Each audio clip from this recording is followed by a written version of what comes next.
Speaking of Star Wars Jedi Survivor, that one, new gen only, sequel to Fallen Order, came out, and you and I have only you put in 2 hours, 2.5 because of technical difficulties.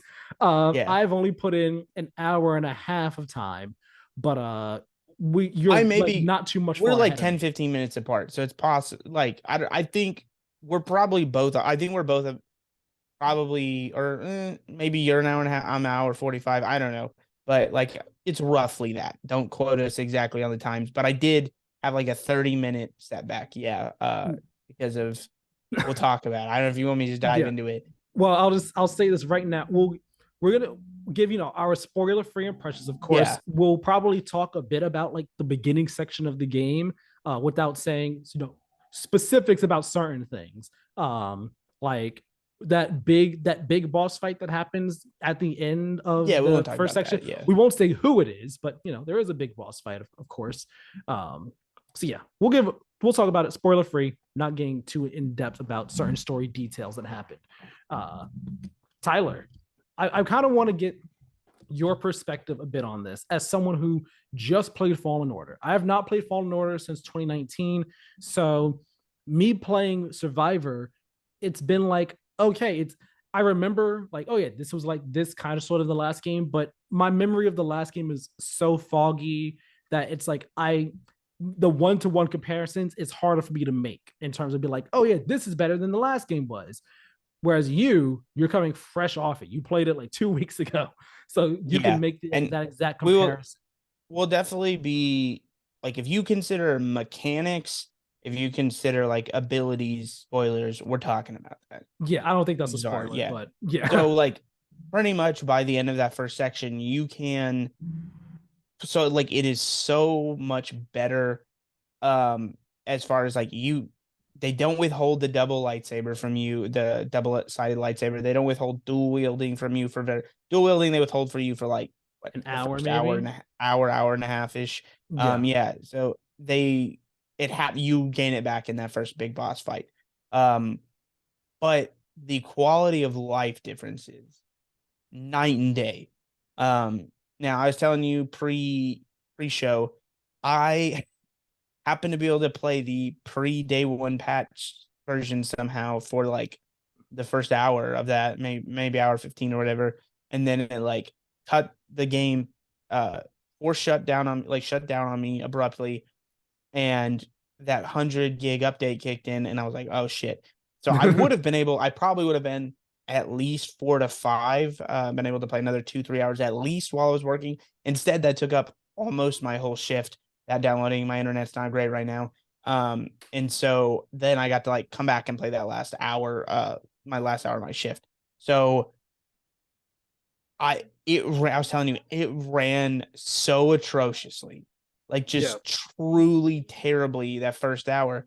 I was still enjoying the combat, still enjoying the quality of life, because ultimately my issue was like just little things that I talked about, with Fallen Order, and this like it fixed all those, but it ran like ass. Like it looked like a PS3 game if I was in performance mode. Okay, I'm just on a 1080 monitor. I'm not playing on my 4K TV, yeah, but it still looked just awful. And so I toggled back and forth between the two, but performance mode ran terribly as well, like with a ton of stutters. And again, I've stressed this on other episodes. I am not the frames per second guy. Don't care if there's a little clipping or whatever, like generally forgiving, but this was bad. It was Gotham Knights level bad, maybe even worse.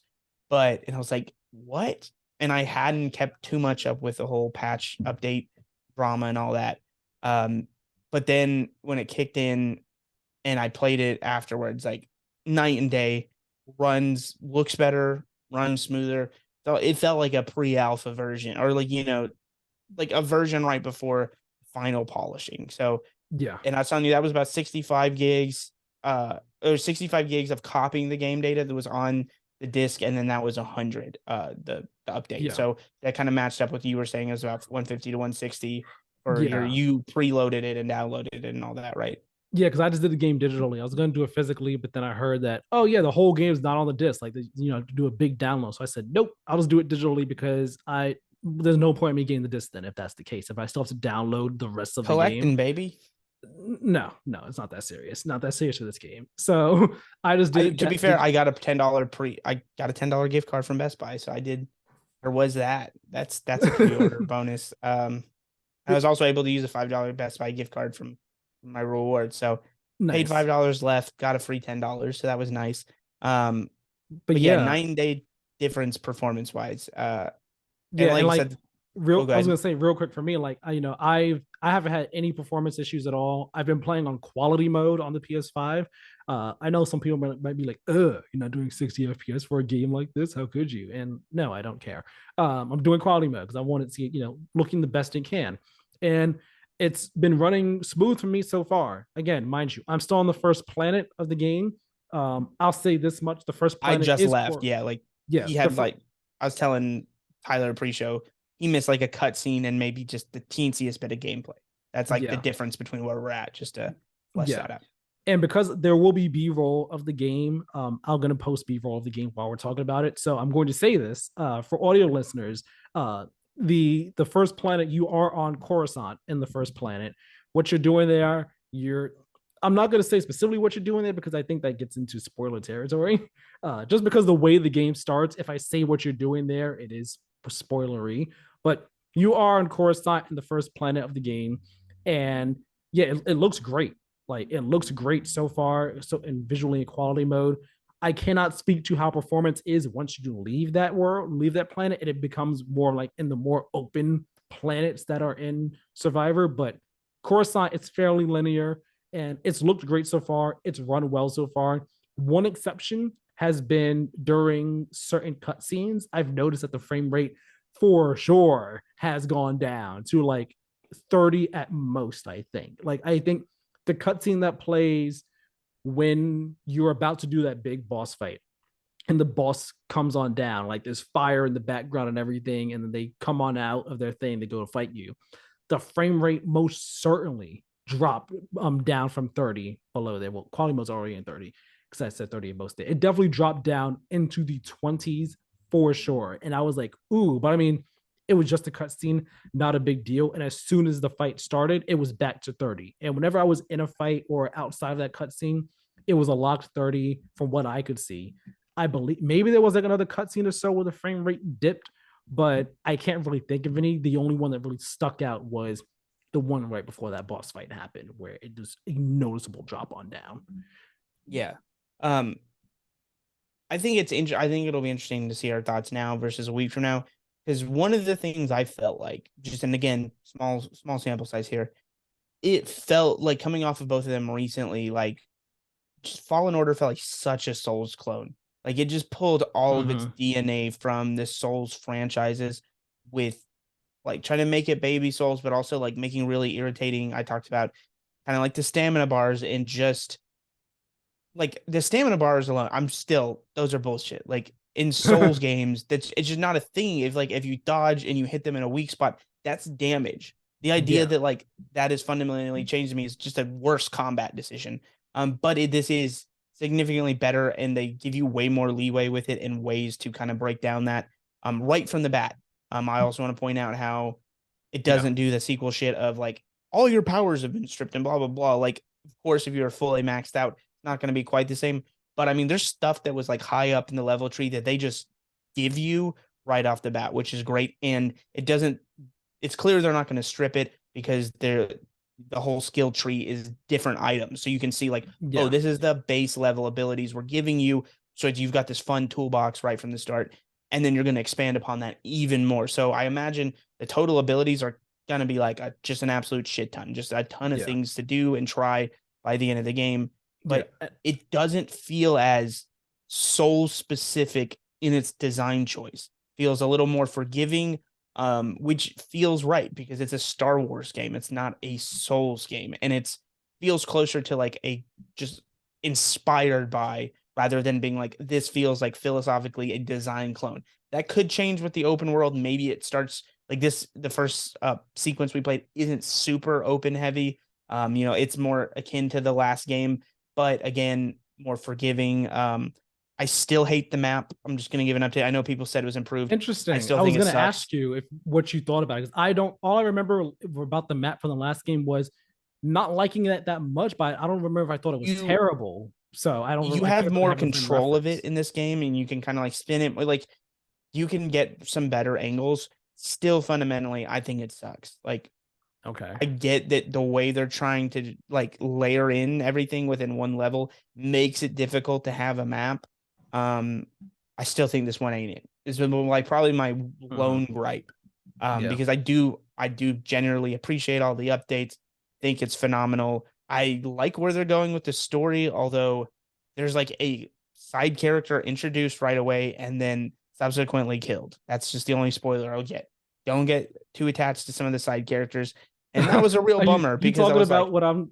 It happened in the beginning of the game, right? On the first planet, or are you yes, talking about a bit? Okay, so I think I know what you're talking about. I It's just was like wow. so bummed because I was like, this character seems cool. I like them.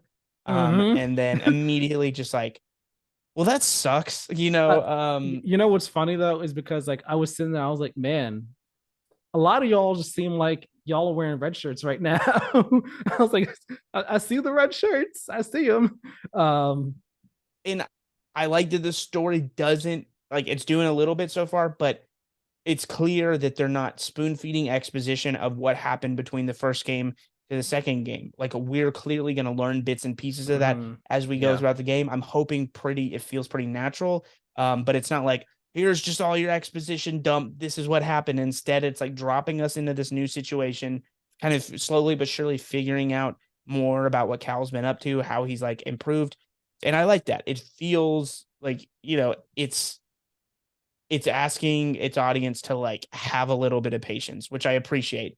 yeah, Because that's the thing. Like, I don't necessarily want it to be baby's first game when I say, well, I want it to be less Souls like, but at the same time, like you can make mature design and story decisions without it just being incredibly hard.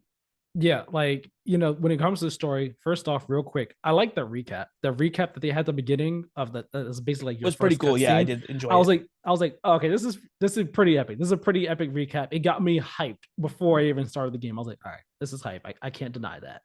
Um, but no, yeah, It's a good I like summarization for sure. yeah, If like you didn't play it's the more of first game, like you got the I'd say it's main more of a beats. refresher. Yeah, it's more of a refresher for the first game as opposed to like, hey, here's a comprehensive overview of what happened and Oh the yeah, plot yeah. points. Um, but no, yeah, I like what you said about how the game. I mean, as at this early point, it's definitely hinting at and implying, some things that have happened in the time between Fallen Order and Survivor, but it's not doing the hey, let's talk about this thing that we clearly know about, but you the player don't know about right now, type thing, like that type of exposition dump. It's more just like, okay, so like these two characters are talking and it's kind of like they're having a natural conversation that they seemingly normally would have. And through the conversation, we're getting bits of pieces of, oh, so this is what Cal's been up to in the time since the first Mm-hmm. game. This is where this character kind of fell into Cal's life in between the games and all like that. And it's neat. I'm enjoying that so far. I'm looking forward to finding out more about what's been going on in the time since the two games and all like that. And another thing that I want to touch on is the gameplay really quickly. So I mean, I haven't played since 2019. So some of my muscle memory, remembering how to play this game, it's kind of like me kind of playing with two left hands a bit.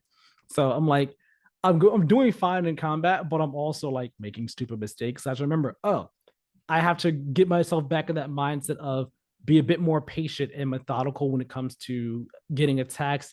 Be more methodical and conscious of the timing of your parries for a laser blast and attacks and all like that. I have to refresh myself with it. But so far, I am enjoying the combat in the game. I do think it is fluid. The animations are really cool and they're really good. I think Yeah, it's I would say they're better. yeah, Like for having sure. recently played them, there's some like really cool ones they've added. Just even what from what I've seen. Right, yeah. And it's like it feels good participating in combat in this game. I don't know. I thought it felt fine in the last one. And again, my memory is hazy, but I'm enjoying it here in this game. It's feeling like a step up, like what I would expect from a sequel that has this budget, that has had this much time to cook in the oven and all, and take lessons and learnings. It's feeling like, okay, this is feeling like really great, really solid. It has a great foundation here, and I'm looking forward to getting more abilities and seeing how all those feel, how all those play out. But when I you have the mm, dual with the dual handed the dual ends with the lightsaber, yeah, double like sided. that, yeah, the double sided. That's a better way to say it.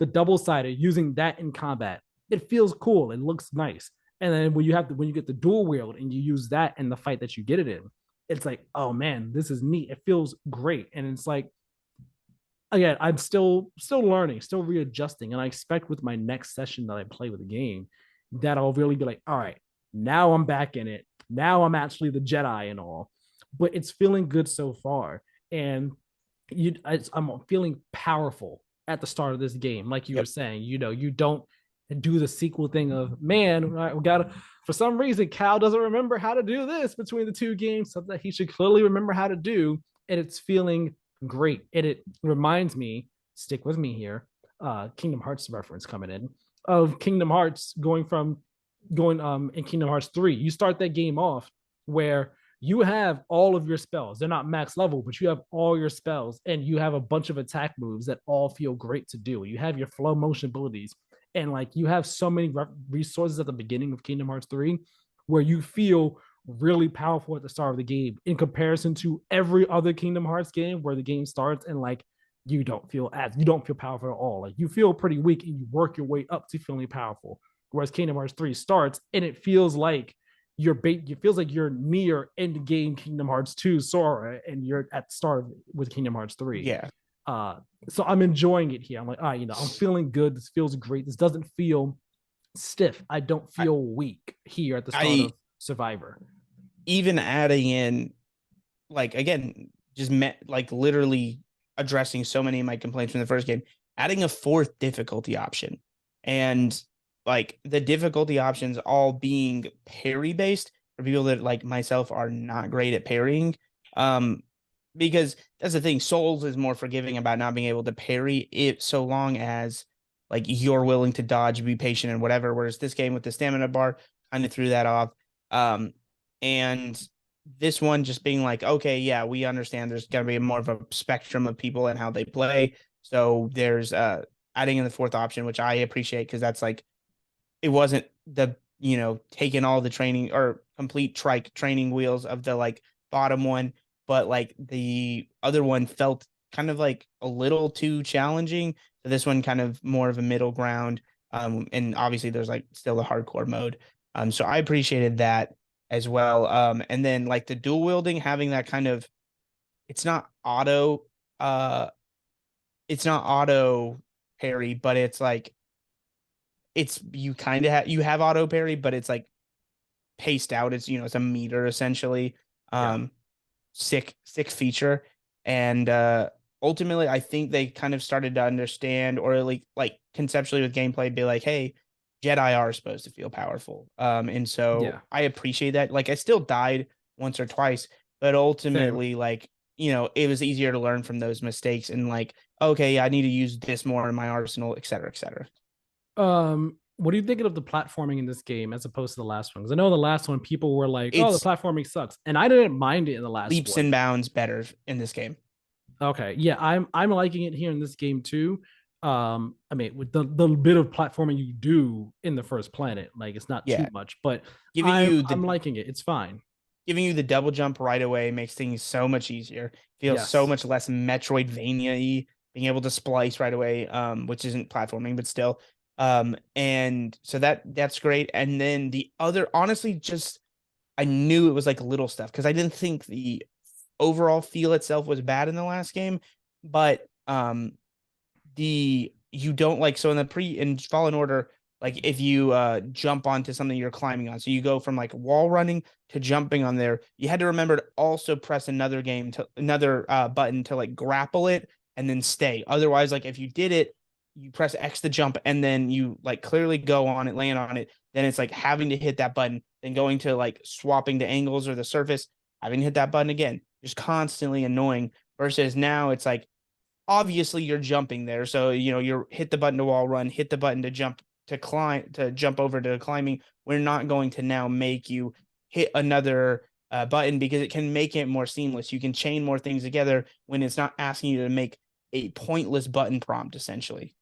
I have one slight gripe with platforming. You just reminded me. It's annoying how when you're on a ledge and you want to climb up the ledge, like just go and stand, you have to press X to pull yourself up. Like, why can't I just like move up and then we just go up the ledge? You know what I mean? Yeah, That's like real first world problems, minor annoyance most type thing. games. But I'm just like, why do I have to press X to pull myself up? We're like, I'm literally moving up. I'm there at the ledge. Just let me move up if I keep holding up. You know what I mean? It's a minor annoyance. It's really a first world It problem type thing. I'm just it's like, possible that may have been a sacrifice to avoid the auto like having or to have the auto climbing essentially. So in my opinion, that's a worthy trade-off at that point.